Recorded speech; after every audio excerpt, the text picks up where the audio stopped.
بسم اللہ الحمدللہ والصلاة والسلام علی رسول اللہ وآلہ وصحبہ ومن والاه اما بعد۔ شیخ الاسلام ابن قیم رحمہ اللہ کی کتاب الفوائد ہم پڑھ رہے تھے، اور آخری کلاس جو ہم نے لی تھی اس میں یہ زمین کتنی بڑی نعمت ہے اس بارے میں سورۃ الملک کی جو آیت ہے، هو الذی جعل لکم الارض ذلولا، آیت نمبر 15، کہ اللہ نے تمہارے لیے اس زمین کو ذلول بنا دیا ہے، تابع کر دیا ہے، ہموار کر دیا ہے۔ اسی آیت کا اگلا حصہ آج ہم پڑھیں گے۔ اللہ فرماتے فَامْشُوا فِي مَنَاكِبِهَا، پس تم چلو اس کے کندھوں پہ۔ ابن قیم رحمہ اللہ فرماتے ہیں والمقصود، اور اس لفظ اور اس آیت کے اس حصے کا مقصد یہ ہے انہ سبحانہ جعل لنا الارض کالجمل للذلول، اللہ نے ہمارے لیے اس زمین کو اس ہموار یا اس تابع اونٹ کی طرح بنا لیا، الذی کیفما یقاد ینقاد، جس اونٹ کو جس طرح لے کے چلو گے وہ اسی طرح چل پڑے گا۔ اونٹ اور دیگر جانور جن پہ لوگ سفر کرتے تھے اس زمانے میں اور آج بھی، یہ اللہ کی نشانیوں میں سے ایک نشانی ہے کہ کیسے میرے اللہ نے اتنے بڑے بڑے جانور جو انسان کے قد سے کئی گنا بڑے ہیں، انسان سے کئی گنا زیادہ طاقتور ہے، اور ان کا وزن انسان سے زیادہ ہے، اور پھر بھی انسان کو اللہ نے یہ طاقت اور یہ اسباب دے دیے ہیں کہ انسان اتنے بڑے بڑے جانوروں کو اپنے قابو میں کرتا ہے اور ان پہ لمبے لمبے سفر کرتا ہے، ان سے استفادہ حاصل کرتا ہے۔ گویا اللہ فرما رہے ہیں فَامْشُوا فِي مَنَاكِبِهَا، اے انسان اس زمین کو میں نے تمہارے لیے ذلول بنا دیا ہے، اس زمین کو تمہارے لیے میں نے جھکا دیا ہے۔ یہ زمین جو تمہارے ہزاروں کروڑوں لوگ بھی اس زمین کے اوپر آرام سے آباد ہو سکتے ہیں، جو تم سے کئی گنا بڑی زمین ہے، لیکن میں نے اسے اس طرح تمہارا تابع بنا دیا ہے جس طرح تمہارے لیے ایک اونٹ تمہارا تابع ہوتا ہے نا، اس طرح یہ زمین بھی تمہارا تابع ہے۔ تمہارے مطابق جس طرح تم اس زمین میں، ہم نے پچھلی کلاس میں پڑھا تھا، تم اس میں کود سکتے ہو، تم اس میں کچھ بنا سکتے ہو، تم اس کو چیر سکتے ہو، تم اپنے مرضی کے مطابق اس کو استعمال کر سکتے ہو، یہ تمہارا فرما بردار ہے، یہ تمہارے لیے تابع ہو چکی ہے۔ تو اللہ فرماتے ہیں کہ یہاں ابن قیم فرماتے ہیں کہ تمہارے لیے زمین کی مثال اونٹ کی مثال ہے۔ جیسے اونٹ کے اوپر تم سفر کرتے ہو نا، لمبے لمبے سفر کرتے ہو اور اونٹ تمہیں اپنے کندھے پہ لے کے چلتا ہے، اسی طرح یہ زمین بھی تمہیں اپنے کندھوں پہ، اور یہاں اللہ نے لفظ مناکب استعمال کیا جس کی تشریح آگے ابن قیم رحمہ اللہ کرتے ہوئے فرماتے ہیں وَحَسُنَ التَّعْبِيرُ بِمَنَاكِبِهَا، اور اللہ نے یہاں پہ لفظ مناکب استعمال کیا۔ منکب کہتے ہیں کندھے کو، اور مناکب جمع ہے۔ کہتے ہیں کہ یہ بڑا خوبصورت میرے اللہ نے یہاں پہ لفظ استعمال کیا ہے، عن طرقها وفجاجها، اور مناکب سے مراد اس کے یعنی کندھوں سے مراد اس کے رستے اور اس کی اونچائیاں اور اس کی ڈلانیں اور زمین کے اوپر جو چلنے کی جگہیں ہیں، ان کو اللہ تعالیٰ نے یہاں پہ نمایاں کیا ہے۔ لما تقدم من وصفها بکونہ ذلولا، کیونکہ اللہ نے پہلے بھی اس زمین کے بارے میں کہا ہے کہ یہ ذلول ہے، یہ تابع ہے، یہ ہموار ہے۔ فالماشی علیہا یطأ علی مناکبها، تو جو اس زمین پہ چل رہا ہوتا ہے در حقیقت وہ زمین کے کندھوں پہ چل رہا ہوتا ہے۔ وَهُوَ أَعْلَى شَيْءٍ فِيهَا، اور کندھے یہ جسم کے سب سے اونچے حصے میں ہوتے ہیں۔ عام طور پہ چاہے انسان ہو یا جانور ہو، کندھے ہمیشہ اونچے حصے پہ ہوتے ہیں اور کندھوں پہ ہی بیٹھ کے سفر کیا جاتا ہے۔ گویا اس زمین کے اوپر تم بیٹھ کے، اس زمین کے اوپر تم بیٹھ کے انسان تم سفر کرتے ہو، اس زمین کے کندھوں پہ تم چلتے ہو، اور یہ تمہارے لیے ہموار ہو جاتی ہے۔ اس نے اپنے کندھے تمہارے لیے بچھا دیے ہیں، آسان کر دیا ہے۔ وَلِهَذَا فُسِّرَتِ الْمَنَاكِبُ بِالْجِبَالِ، اب مناکب کی تفسیر کے بارے میں فرماتے ہیں کہ مناکب کندھوں کے ایک مفہوم بتایا گیا ہے کہ اس سے مراد پہاڑ ہے، کہ مناکب الانسان، جس طرح انسان کے کندھے ہیں، کیونکہ پہاڑ اونچے ہوتے ہیں تو زمین کے کندھے مطلب پہاڑ، وہی اعالیہ، اور زمین کی یہ بلند ترین سطح ہے۔ قالوا وذلك تنبیہ علی ان المشی فی سہولها ایسر، گویا یہاں پہ یہ بھی ہمیں سامنے بتایا جا رہا ہے کہ زمین کے جو نچلے سطح ہے، جو ہموار زمینیں ہیں، ان پہ چلنا زیادہ آسان ہے۔ تو پہاڑوں پہ بھی چل کے اس زمین کو جا کر دے سکتے ہو، جاؤ ان پہاڑوں پہ چلو، پہاڑوں کو دیکھو، اللہ نے ان پہاڑوں کو، گویا یہاں پہ ایک مطلب اس کا یہ بن رہا ہے کہ کندھوں سے ایک مراد ہے پہاڑ، کہ انسان زمین کو ہم نے تمہارے لیے ہموار بنا دیا ہے، آسان ہے چلنا۔ تم نے اگر زمین کو، اللہ کی اس خلقت کو مزید دیکھنا ہے نا، فَامْشُوا فِي مَنَاكِبِهَا، تو جاؤ پہاڑوں پہ. یعنی زمین تو ہے ہی بڑا بہت خوبصورت بہت عظیم، لیکن تم نے اس کی مزید خوبصورتی دیکھنی ہے اور اللہ کی قدرت دیکھنی ہے تو تم پہاڑوں پہ جاؤ، اس کی کندھوں پہ چڑھو. کندھوں کا ایک مراد یہاں پہ پہاڑ کے پہاڑ تمہیں بتائیں گے کہ یہ زمین کی کیا عظمت ہے اور کیا شان ہے. اور جب انسان خاص طور پر ان سطحی جگہوں میں، ان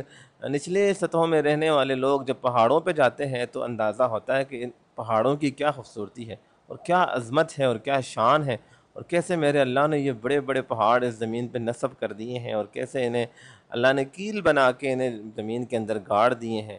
تو اللہ فرماتے ہیں فَامْشُوا فِي مَنَاكِبِهَا. تو ابن قیم فرماتے ہیں مناکب کا ایک مفہوم ہے پہاڑ اور زمین کی یہ اونچی سطح ہے. گویا اللہ فرما رہا ہے کہ زمین کے نچلے سطح پہ چلنا آسان ہے، تم نے زمین کو مزید دیکھنا ہے تو تم اس کی فَامْشُوا فِي مَنَاكِبِهَا، اس کی کندھوں پہ چلو، اس کے پہاڑوں پہ چلو. وقال الطائفہ، اور ایک اہل علم کی جماعت نے یہ بھی کہا اس آیت کے بارے میں، بل المناکب الجوانب والنواحی.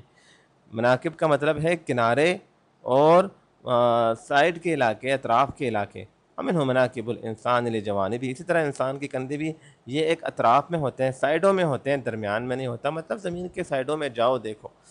اور زمین پہ غور کرو. والذی یظہر، اور جو ظاہر ہوتا ہے، ان المراد بالمناکب الاعالی، منکب سے مراد، کندھوں سے مراد اس کی بلند سطح ہے. وهذا الوجه الذي يمشي عليه الحيوان هو العالی من الارض، اور زمین کا وہ سطح جس پہ انسان چلتا ہے یہ زمین کا اوپر والا حصہ ہے. مطلب ہم زمین کے اندر نہیں رہتے بلکہ زمین کے اوپر بستے ہیں. جس طرح ہم کسی اونٹ پہ اگر ہم سفر کرتے ہیں تو ہم اونٹ کے اوپر بیٹھتے ہیں، اونٹ کے اندر نہیں بیٹھتے ہیں، یا کسی بھی جانور پہ. ابن قیم رحمہ اللہ یہاں پہ یہ بتا رہے ہیں کہ ہم زمین کے اوپر والے حصے میں سفر کرتے ہیں، دون الوجہ المقابل لہ، اس کے مقابلے میں جو اندر کا حصہ ہے اس طرف نہیں. فإن سطح الكرة أعلى، کیونکہ جو بال ہوتا ہے، جو گیند ہوتا ہے، اس کا جو اوپر والا حصہ ہے وہی اس کا اونچا حصہ ہوتا ہے. مطلب یہ ہے کہ گول زمین کیونکہ گول ہے ہر طرف سے، تو زمین کا ہر طرف ہی جو اوپر والا، جو باہر کا جو سطحی حصہ ہے، وہ ہر حصہ ہی اوپر والا حصہ ہے. تو گویا اللہ فرما رہا ہے کہ یہ زمین گول ہے، اور زمین کا گول ہونا یہ ہمارے اسلاف میں سے ابن تیمیہ رحمہ اللہ بھی اس بارے میں انہوں نے کافی لمبی چوڑی بات کی ہے اور بتایا ہے کہ یہ زمین بول اور گیند کی طرح یہ زمین گول زمین ہے. گول سے مراد یہ ہے کہ یہ بالکل مسطح زمین نہیں ہے بلکہ یہ گول زمین ہے. اور بہت ساری آیات سے انہوں نے اشارتاً وضاح اس بات کو واضح بھی کیا ہے، جو کہ آج سائنس کے مطابق بھی یہ بات واضح ہوتی ہے. فرماتے ہیں فإن سطح الكرة، کرہ کہتے ہیں گیند کو، بول کو، تو فإن سطح الكرة أعلى، بول کا جو باہر والا حصہ ہوتا ہے وہی اس کا بلند حصہ ہوتا ہے. گویا اللہ نے جب کہا کہ مناکب پہ چلو، اس کے سطحی حصے پہ چلو، تو اس کے اوپر چلو.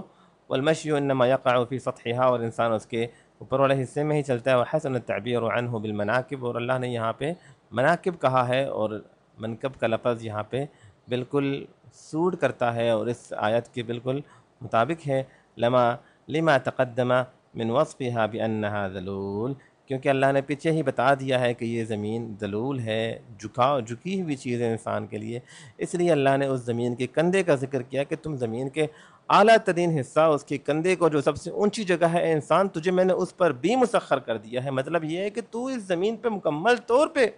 تیرا اس پہ اختیار ہے اور تیرا اس پہ جو ہے نا وہ سلطنت ہے. اور اللہ نے زمین پر انسان کو اسی لیے خلیفہ بھی بنایا ہے کہ تو اپنی منمانی کر اس زمین پہ. اس زمین پہ تو جو کرتا ہے کر، تیرے لیے میں نے زمین کو مکمل طور پہ مسخر کر دیا، تجھے کوئی روکنے والا نہیں ہے. لیکن آگے اللہ تعالیٰ نے ایک اور بات بھی کی ہے جو انشاءاللہ ہم آگے جا کے پڑھیں گے. آگے فرماتے ہیں ثم امرهم ان ياكلوا من رزقه. آگے اللہ نے اگلی آیت کا جو اگلا حصہ ہے وَكُلُوا مِن رِزْقِهِ، فرماتے ہیں کہ پھر اللہ نے انہیں حکم دیا انسان کو کہ اللہ کے رزق میں سے کھاؤ. الذي اودعه فيها، اور تمہارا رزق بھی ہے انسان میں نے اس زمین میں ہی رکھ دیا ہے. فَدَلَّلَهَا لَهُمْ وَوَطَأَهَا وَفَتَقَ فِيهَا السُّبُلُ وَالطُّرُقَ الَّتِي يَمْشُونَ فِيهَا، تو اللہ نے اس زمین کو ہمارے لیے ذلیل کر دیا، جھکا دیا، ہموار کر دیا، اور رستے ہمارے لیے چیر دیے اس زمین میں جس پہ ہم چلتے ہیں. اور ساتھ ہی اللہ نے ہمارے رزق کا معاملہ بھی اس زمین کے ساتھ جوڑ دیا ہے کہ ہمارا رزق کے تمام اقسام اللہ نے اس زمین میں مہیا کر دیے ہیں. فَذَكَرَ تَهِيئَةَ الْمَسْكَنِ لِلْانْتِفَاعِ وَالتَّقَلُّبِ فِيهِ بِالذِّهَابِ وَالْمَجِيءِ وَالْأَكْلِ مِمَّا أَوْدَعَ فِيهِ رِزْقًا. فَذَكَرَ تَهِيئَةَ الْمَسْكَنِ، تو گویا اللہ تعالیٰ یہاں پہ یہ بتا رہا ہے کہ انسان جو تمہارے لیے میں نے زمین بنائی ہے نا، اسے میں نے تیار کر لیا ہے کہ تم اس سے مکمل انتفاع، فائدہ لے سکتے ہو، والتقلب فیہ، اس میں الٹ پلٹ سکتے ہو، مطلب اس پہ جا آ سکتے ہو، اس میں اپنے معاملے ضروریات پورے کر سکتے ہو، بالذہاب جانا، والمجیء اور آنا، والاکل اور تمہارا کھانا پینا،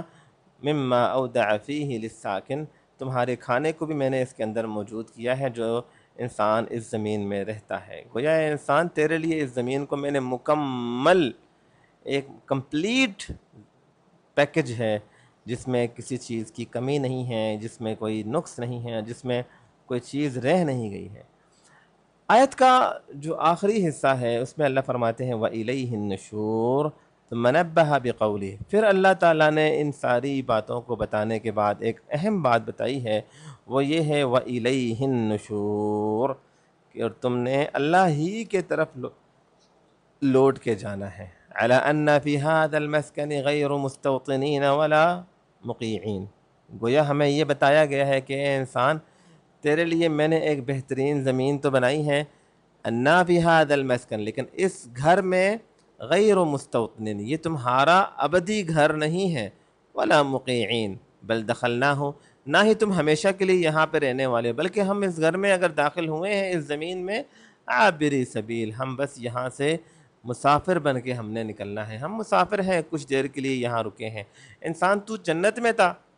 جنت سے میں نے تجھے اتار کے زمین میں کچھ دیر کے لیے رکھا ہے، اور اگر تو میرے مطابق چلے گا تو میں دوبارہ تمہیں اسی جنت میں لے جاؤں گا۔ تیری جگہ جنت ہے، تیری جگہ یہ زمین نہیں ہے، تو وقتی طور پہ تو اس زمین پہ آیا ہے اور دوبارہ تو نے اپنی منزل کی طرف چل پڑنا ہے۔ فلا يحسن ان نتخذه وطنا ومستقرا، یہ اچھی بات نہیں ہے کہ تجھے جو زمین میں نے وقتی طور پہ دی ہے تو اس زمین کو اپنا وطن سمجھ لے اور اپنا رہائش گاہ سمجھ لے۔ وَإِنَّمَا دَخَلْنَاهُ لِلتَّزَوُّدِ مِنْهُ إِلَىٰ دَارِ الْقَرَارِ، بلکہ حقیقت یہ ہے کہ یہ زمین ہم اس میں اس لیے آئے ہیں تاکہ ہمیشہ کا جو ہمارا گھر ہے اس گھر کی تیاری ہم یہاں رہ کے ہم کر سکیں۔ فَهُوَ مَنْزِلُ عُبُورٍ لَا مَسْتَقَرَّ حُبُورٍ، یہ رہائش گاہ ہے، یہ ہمیشہ کی رہنے کی جگہ نہیں ہے۔ وَمَعْبَرٌ، اور رستہ ہے، وَمَمَرٌ، اور راہ ہے، لا وطن، یہ وطن نہیں ہے، وَمُسْتَقَرٌ، اور ہمیشہ کے لیے آباد ہونے کی جگہ نہیں ہے۔ ان پچھلی آیتوں پچھلی باتوں کو بتانے کے بعد جو آخری بات میرے اللہ نے جو یہاں بتائی ہے کہ اے انسان یہ زمین تو ہم نے بہت ہی عالی شان بنائی ہے، اور تمہارے شایان شان بنائی ہے کہ اے انسان تجھے کسی چیز کی کمی نہیں ہے، اس زمین پہ بڑی خوبصورت زمین میں نے بنائی ہے، بڑی پیاری زمین میں نے بنائی ہے، عالی شان زمین بنائی ہے، لیکن ایک کمی ہے اس میں، ایک نقص تو ہے ہی اس زمین میں۔ ظاہری بات ہے جس زمین میں نقص نہیں ہے وہ تو جنت کی زمین ہے نا، دنیا کی زمین میں تو کوئی نہ کوئی تو نقص ہے۔ اے انسان اس میں ایک نقص تو ہے ہی، 100% یہ نقص ہے، اور وہ نقص یہ ہے کہ یہ ہمیشہ کی زمین نہیں ہے۔ عقل مند وہ ہے جو اس زمین کو اپنا ٹھکانہ نہیں سمجھتا، بلکہ اسے پتہ ہے کہ جب جنت سے مجھے نکالا گیا نا، انسان کو جب جنت سے نکالا گیا تو انسان کو یہ بتایا گیا کہ انسان یہ جنت تمہارے لیے اب خالی ہے، اب تم نے دنیا میں رہ کے جنت والے بینک کو بھرنا ہے۔ جنت میں جس طرح ابراہیم علیہ السلام نے اللہ کے رسول صلی اللہ علیہ وسلم سے کہا کہ اے میرے بیٹے، اے محمد صلی اللہ علیہ وسلم، آپ جا کے اپنی امت کو میری طرف سے سلام کہیں، اور ان سے کہیں کہ میں جنت میں سیر کر چکا ہوں، جنت کو دیکھ چکا ہوں، اس کی مٹی بڑی زبردست مٹی ہے، بہترین پانی ہے، اور یاد رکھو انما ہی قیعان، یہ ایک ہموار زمین ہے، خالی زمین ہے، خالی چٹیل زمین ہے۔ اس زمین کو تم نے دنیا میں رہ کے تم اس زمین کو آباد کرو گے، اور اسے کیسے آباد کرو گے؟ جب تم سبحان اللہ کہتے ہو، جب تم الحمدللہ کہتے ہو، تم اللہ کا ذکر کرتے ہو، تو وہاں پہ تمہارے لیے اللہ تعالیٰ اس جنت کو بناتا ہے، تیار کرتا ہے۔ تو اے انسان اس جنت کو تیار کرنے کے لیے میں نے تجھے دنیا میں بھیجا ہے، اس لیے نہیں بھیجا ہے کہ تو دنیا میں رہ کے تو دنیا کو ہی اپنا مقصد سمجھ لے اور دنیا کو ہی اپنی منزل سمجھ کے تو اسی کے پیچھے پڑ جا، نہ، یہ تو تیرا مقصد تھا ہی نہیں، بلکہ نہ ہی میں نے تجھے یہ بتایا ہے دنیا میں بیچتے ہوئے کہ تجھے واپس کب آنا ہے، تاکہ تو ہمیشہ اس فکر میں رہے کہ بس کبھی بھی میری باری آ سکتی ہے اور تو اپنی تیاری مکمل کر۔ لیکن اللہ ہمیں معاف فرمائے، دنیا میں انسان جب آ جاتا ہے تو شیطان کی غفلت میں اور شیطان کے بہکاوے میں آ کے انسان کو لگتا ہے کہ بس یہی سب کچھ ہے اور میں نے اسی کو ہی حاصل کر کے رہنا ہے۔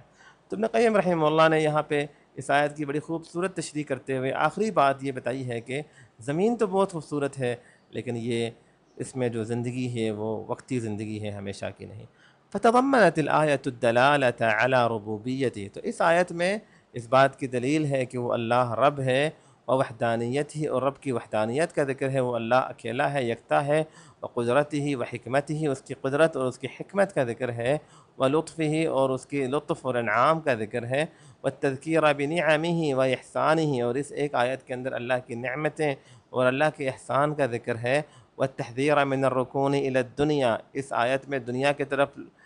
دنیا میں مگن ہونے سے ڈرایا گیا ہے، واتخاذها وطنا، اور دنیا کو ہی اپنا مقصد اور اپنا وطن سمجھنے سے ڈرایا گیا ہے، اور مستقرہ اور رہائش گاہ،